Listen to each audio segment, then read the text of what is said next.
में राम राम। मोदी के बुरे कामों का बुरा अंजाम, भारत फैटिफ की ब्लैक लिस्ट में। वजीर खारजा हैं जयशंकर इंडिया के, जो कि बड़े ज़बरदस्त वजीर खारजा हैं, वैसे कमाल है। मतलब वो ये सारा जो हुआ है पिछले चंद सालों में, उन्होंने सफारतकारी में वो ज़बरदस्त हैं।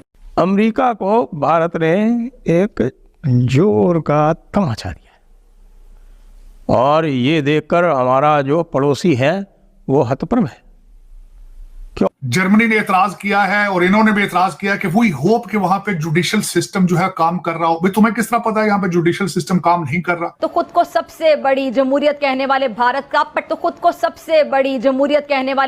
का पटाखा चल जाए, पटाखा, और भारतीय भूखे मर जाएं। और उधर जो है वो उन्होंने मजम्मत की है कि आप हमारे अंदरूनी मामलात में क्यों, मतलब एक जगह बायलेटरल में क्यों और एक जगगह इंटरनल मैटर्स में हीरे लगे हुए होंगे।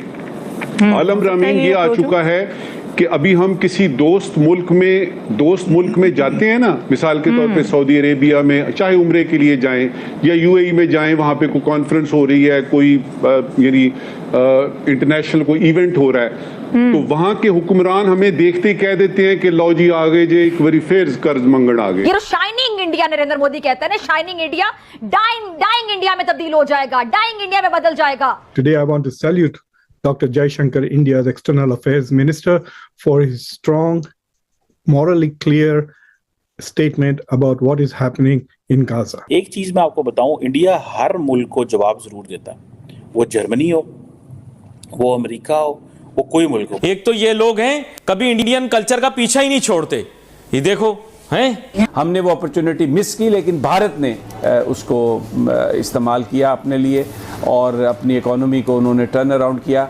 वाह वाह वाह वाह वाह वाह। तो भारत की तरफ से जवाबन आए हैं। एक तो जर्मनी को कहा गया था भाई आप खुद अपनी right wing party, political party पे पाबंदियां लगाने के चक्कर में अपने इंडिया के अंदर वहाँ पे बहुत ज़्यादा मराहत है, यहाँ पाकिस्तान के अंदर जो है वो मराहत है ही नहीं।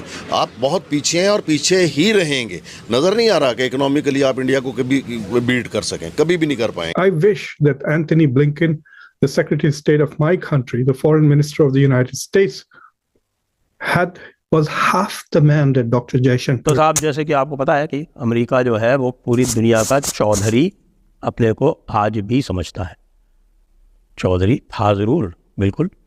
द्वितीय विश्व युद्ध के बाद में अमेरिका देश पूरे भारत में विश्व का चौधरी बन गया था और पूरे विश्व का चौधरी बनने का कारण भी था क्योंकि दोस्तों स्वागत है आप लोग का हिंदुस्तानी स्पेशल के एक और नए वीडियो में। दोस्तों जैसा कि जानते हैं कि हाल ही में अमेरिका की तरफ से सीए और साथ ही साथ अरविंद केजरीवाल की गिरफ्तारी के ऊपर अमेरिका की तरफ से भारत के ऊपर बयान है। उसका जवाब जो है वो हमारे फॉरेन मिनिस्टर एस जयशंकर ने दिया है। उसके बाद से जो है वो कहीं ना कहीं अमेरिका के साथ साथ पाकिस्तान में भी बात हो रही है कि क्या हमारे पास भी क्या एक ऐसा जो फॉरेन मिनिस्टर है वो क्या नहीं होना चाहिए, क्योंकि एस जयशंकर जहां पर भी भारत की बात होती है वो भारत को सबसे आगे रखते हैं और यही जो है वो कहीं ना कहीं एस जयशंकर को जो है वो काफी ज्यादा सफल जो है वो फॉरेन मिनिस्टर बनाता है। दोस्तों अमेरिका की तरफ से जो बयान है उसके बाद से कड़ा रूप देखकर, भारत का कड़ा रूप देखकर जो अमेरिका है उसने भी अपने बयान से पीछे हट गया है, क्योंकि अमेरिका ये बात जानता है कि अगर वो भारत को नाराज करेगा तो इसका काफी ज्यादा नुकसान जो है वो आज अमेरिका को ही होगा और इसीलिए अमेरिका ने बयान जो है वो कहीं न कहीं वापस लेता हुआ वो नजर आ रहा है।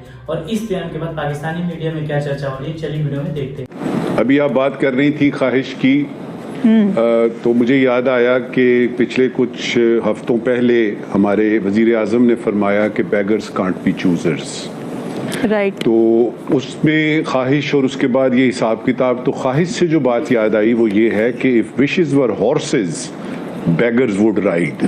तो मुझे तो लगता ये है कि ये भी एक नई ख्वाहिश है। 5 पॉइंट आपको बताऊंगा इस कशकोल को तोड़ने के। जी जी 5 पॉइंट, लेकिन उससे पहले थोड़ा सा जो है ना एक दो छोटी छोटी बातें मैं करना चाहूंगा। सबसे पहले ये कि कशकोल आया कैसे, कि हमने खुद बनाया है, हमसे बनवाया गया है। इसमें हुक्मरान जो थे हमारे, यानी यूं समझ लीजिए 70 की दिहाई के बाद से अब तक, क्या उन्होंने ये कशकोल खुद तख्लीक किया, ईजाद किया? क्या अब अवाम का इसमें कसूर है? तो सबसे पहले तो ये देखते हैं कि ये कशकोल हमारे पास आया कैसे। वो इसलिए आया कि हमारे हुकूमत की जो जितनी भी हुकूमतें रहीं, जितने भी हमारे हुक्मरान रहे हर तरह के, उन्होंने अपनी अपनी मर्जी की पॉलिसियां की, अपना बनाया और अवाम का बिगाड़ा और उस जो यानी अभी भी अगर आप देखें बिजली और गैस के बिलों के जरिए ये सारा कुछ जो है वो एडजस्ट किया जाता है। तो पहली बात तो ये हुई। दूसरी बात ये है कि जब वजीर आजम साहब ये कहते हैं कि कशकोल तोड़ेंगे और फिर साथ ही IMF का जिक्र करते हैं, तो क्या कशकोल ये वाला तोड़ के तो कोई नया कशकोल लेंगे? यानी उस कशकोल की कोई शक्ल, उसमें हीरे लगे हुए होंगे? आलम रामीन ये आ चुका है कि अभी हम किसी दोस्त मुल्क में जाते हैं ना, मिसाल के तौर पे सऊदी अरेबिया में, चाहे उम्रे के लिए जाएं या UAE में जाएं, वहां पे कोई कॉन्फ्रेंस हो रही है, कोई यानी इंटरनेशनल कोई इवेंट हो रहा है, तो वहां के हुक्मरान हमें देखते ही कह देते हैं कि लो जी आगे जे एक बारी फिर कर्ज मंगण आगे जे, ये तो पैसे मांगने वाले हैं, ये पैसे मांगते हैं। हमारा इंप्रेशन इस वक्त ये है। किया गया तो पूरा का पूरा डीप स्टेट हिल गया। आप जानते हैं केजरीवाल जो है वो डीप स्टेट के ही अंग है। तो केजरीवाल के गिरफ्तार होने पर उनको बड़ा सदमा पहुंचा और उनसे जब पूछा गया, अच्छा ये पूछते भी कैसे हैं ना, वहाँ पे जो स्पोक्समैन होते हैं जो वहाँ बैठ जाते हैं ना, उनके जो बीट के जो रिपोर्टर्स होते हैं और जो बैठते हैं जाके क्वेश्चंस पूछते हैं, उनको सबको फीड कर दिया जाता है कि भाई आज तुम ये पूछ लेना। वैसे अपने भी क्वेश्चंस पूछते हैं, लेकिन चूंकि उनका आपस का जो रिश्ता बन जाता है, क्योंकि मीटिंग के बाद में या ब्रीफिंग के बाद में या ब्रीफिंग के पहले इनफॉर्मल भी मुलाकातें होती हैं, बातचीतें होती हैं, तबादलाए ख्याल होते हैं। किसी को प्लांट कर दिया गया और उसने प्रश्न पूछ लिया केजरीवाल के ऊपर। तो साहब जैसे कि आपको पता है कि अमेरिका जो है वो पूरी दुनिया का चौधरी अपने को आज भी समझता है। चौधरी था ज़रूर, बिल्कुल।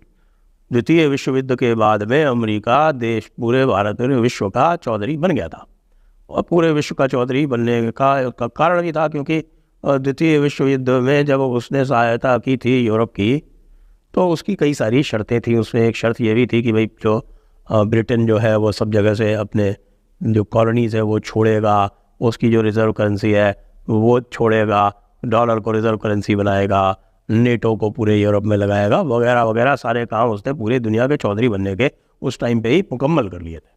और जब वो चौधरी बन गया तो भाई बना रहा सामने, रूस खड़ा रहा कुछ दिनों तक, और जब रूस गिर गया 1990 में गोरबाचेव की बेवकूफ़ियों से, तो उसके बाद तो भाई बिल्कुल एकमात्र चौधरी बन गया। ये हालत हो गई साहब। एक उनके जो बड़े एक थिंकर हैं फ्रांसिस फुकुयामा, फाइनेंस मिनिस्टर को भेज दो, किसी और मिनिस्टर को भेज दो, इस तरह के डिफरेंट रिलेशंस के ऊपर डिपेंड कर रहा होता है। मुझे याद है पिछले दिनों जब पाकिस्तान के अंदर अमेरिका का आई थिंक नेशनल डे था, इंडिपेंडेंस डे था, तो वो उन्होंने शहबाज शरीफ साहब चले गए, हमारे वज़ीर आज़म शहबाज शरीफ साहब चले गए, क्योंकि अमेरिका के साथ हमारे ताल्लुकात बड़ा ज़रा और लेवल के नेक्स्ट लेवल के हैं। तो बरतानिया के भी आई थिंक किंग्स डे था या कुछ इस तरह का, तो तब भी वज़ीर आज़म साहब चले गए। बहरहाल ये जो डे है, यहाँ पे कोई भारतीय ओहदेदार नहीं आया भारत का। तो दोस्तों इस जगह आप इस वीडियो में देखा जो पाकिस्तान की मीडिया एक तरफ तो जो अमेरिका की तरफ से भारत के ऊपर बयान है उस पे, और साथ ही साथ दूसरी तरफ जो है वो पाकिस्तान की मीडिया अपनी गरीबी के ऊपर बात कर रही है। दोस्तों वैसे पाकिस्तान की गरीबी की बात की तो पाकिस्तान जो है वो अपने आप को न देखकर भारत की तरफ जो उंगलियां उठाने की कोशिश कर रहा है इस टाइम पे, उससे पहले अपना घर देखना चाहिए। दोस्तों जो फिजा खान ये बोल रही है कि भारत जो है वो अब ब्लैक लिस्ट हो जाएगा, तो कहीं ना कहीं पाकिस्तान को देखना चाहिए कि पाकिस्तान सबसे ज़्यादा जो है वो ग्रे लिस्ट और ब्लैक लिस्ट भी पहले हो चुका है। तो कहीं ना कहीं पाकिस्तान जो है वो अपना न देखकर भारत पे आरोप लगाने की पूरी कोशिश कर रहा है, और साथ ही साथ जो अमेरिका की तरफ से बयान आया है उसको काफ़ी ज़्यादा प्रोपेगेंडा के तहत जो है वो पूरी दुनिया में फैलाने की कोशिश कर रहे हैं। लेकिन एस जयशंकर जो हमारे फॉरेन मिनिस्टर है उनकी तरफ से जब ये बयान सामने आया, भारत का जो कड़ा रुख है वो अमेरिका ने देखा, तो अमेरिका जो है वो भी पीछे हटता हुआ नजर आ रहा है। और अमेरिका भी ये बात जानता है कि भारत के साथ अगर वो दुश्मनी करेगा तो जो अमेरिका है उसका काफ़ी ज़्यादा नुकसान यहाँ चाइना से होगा, क्योंकि अगर कोई चाइना से लड़ सकता है तो यहाँ पे भारत एक ऐसा देश है जो कि चाइना को कड़ी टक्कर दे सकता है, और ये बात अमेरिका भी जानता है, और इसीलिए अमेरिका जो है वो भारत का सपोर्ट करते हुए नजर आता है। तो कहीं ना कहीं जो अमेरिका है वो भी भारत को जो है वो कहीं ना कहीं जो नाराज करने की पूरी कोशिश नहीं करेगा कि भारत हमसे नाराज हो, क्योंकि ये छोटे छोटे बयान जो है वो कहीं ना कहीं वो मानवाधिकार ऐसे मतलब बहुत सारी चीजें जो वो बनने की कोशिश करते हैं, इसलिए वो इस तरह के बयान देते हैं।